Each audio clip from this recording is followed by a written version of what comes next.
Alright, time to make another standard deck before a new set comes out and then everything changes. Why do I do this? We have Mardu Bobs and Bolts, where everything is a bob or a bolt. A fantastic strategy that I have been playing for a decade or more. And now we can play it in standard because we have our first Bob, Dark Confidant. It puts cards from the top of your deck into your hand. You may or may not lose life, and it beats for 2. In the 1-drop spot, we have Hired Claw, which is a great bolt as well. It just first you have to attack with it, and then you have to throw a counter on it, but that's essentially a bolt over several turns as well. We have Boltwave, which deals 3 damage to each opponent. We have a Lightning Burst. It's like a mini bolt or a bigger bolt because it can do 2 damage to any target and then 4 damage to any target if you kick it. So good early and good late. We also have the Inevitable Defeat Bolt, which cannot be countered, and it lets you exile any permanent, and also you get to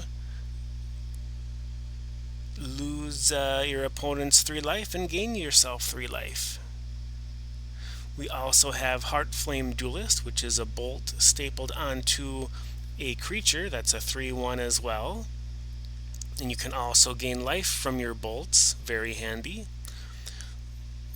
We're running this new bolt from the Ninja Turtles set. Toka and Raz are terrible 2s. It has a lot of good words on it. Can't be countered. Also Menace. And then whenever a player casts a spell that the mana was cast less than its mana value, it deals 3 damage to that player. So, yeah. We also have Lightning Helix, another bolt that will gain you life. And then we have our Flying Bob that also creates a second Flying Bob, Darkstar Augur. The flying is nice because it can usually block anything, and it can also become a bolt and attack for 3 power in the air as well, while getting you more bolts. We also have Get Lost, just as a catch-all fantastic multi-purpose tool of removal, destroying creatures, enchantments, or planeswalkers for 2 mana. We also have lands that are bolts. We have, not Sacred Foundry, but Restless Bivouac. It can attack and become a bolt, and then a bigger bolt, and then a bigger bolt as well, or dump counters on your other creatures. And then we also have Restless Vents, which isn't quite a bolt, but it helps you draw your bolts, because when it attacks you can discard a card and draw a card. And then, so 3 mana, we have Starting Town, we have Verge lands, and Shock lands.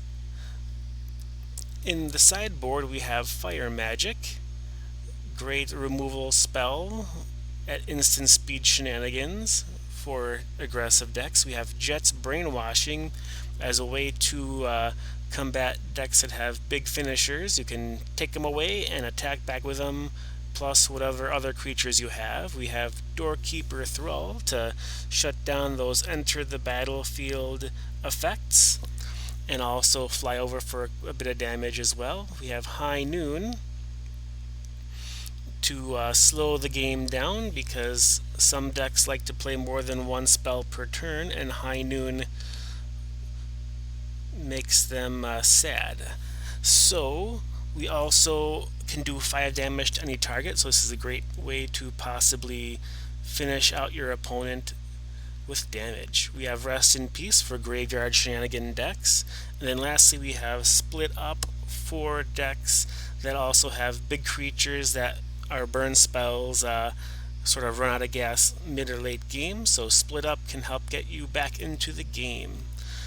All in all, the Bobs and Bolts have been running quite fantastically, so I wanted to share this version of it before the new set comes out, and then this video is obsolete.